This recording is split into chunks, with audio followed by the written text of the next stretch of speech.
factoring. So when you're factoring a trinomial, you have three letters.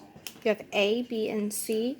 Your A always has the square, the little number on the top, the 2. B always has the normal x, and C is always the number. So when you're factoring, what you're really trying to figure out is what times what will get you that C. So that's called a product. But will also add up to or give you the sum of that B. So this is what it really looks like.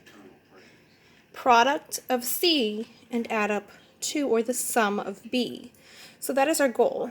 Find two numbers whose products is 20 and the sum is -9. So here's the crisscross or X method.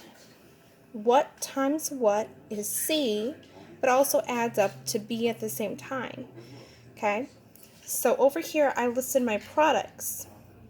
Okay, so I like to fill this out first. Some people like to do it in their minds. I like to see it on paper.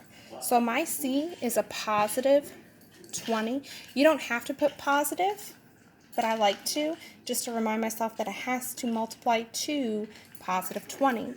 Now my B is -9. Okay, so I'm going to go over and I'm going to list all my products. Products means that they're being multiplied together. So 1 times 20, 2 times 10, and 4 times 5. Some people have some difficulty figuring out what a product is. So if you're having problems with that, think about how could I break it down. You could do a tree, a factor tree. Well, you have, so this is divisible by, so divisible means I can divide it by 2. So then I do 20 divide 2 equals 10. And so that's how I can get my factors or my products. Okay, so then I want to come back over here and see, well, which one will add up to a possible 9. I'm not going to worry about my negative just yet. I'm just going to figure out what will add up to 9. So I'm going to come over here and I'm going to say, well, this will only add up to 21. That's not even near it. This will add up to 12, and this will add up to 9. So this looks like my best bet. But these are positives, right? I want a negative. So let's try subtracting. 10 minus 2 is 8. 5 minus 4 is 1. What happens if we do 10 times -2? And then 5 times -4?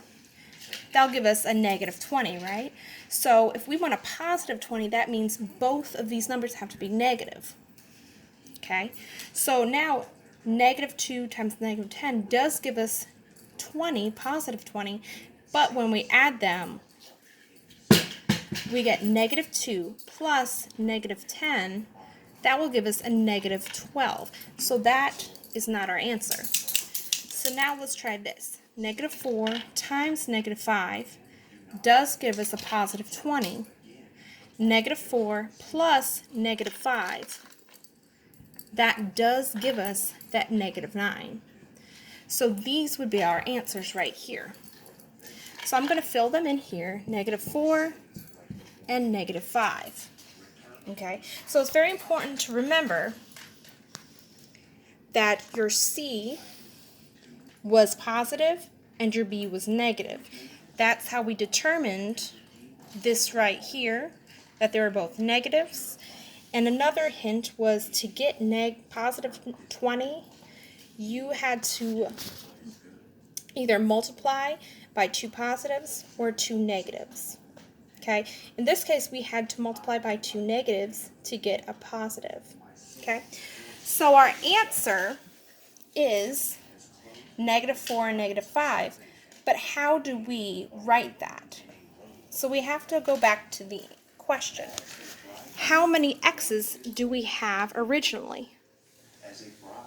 Right here, it says that we have 2 x's right here. Okay, and we have 2 answers. So we're going to write it twice. So I'm going to erase up here. There we go. Okay, and I'm going to write x, parentheses, x, parentheses. And I'm going to fill in my answers right next to it. So -4 and -5. And those are my factored pairs. Just like that. So this is how to factor.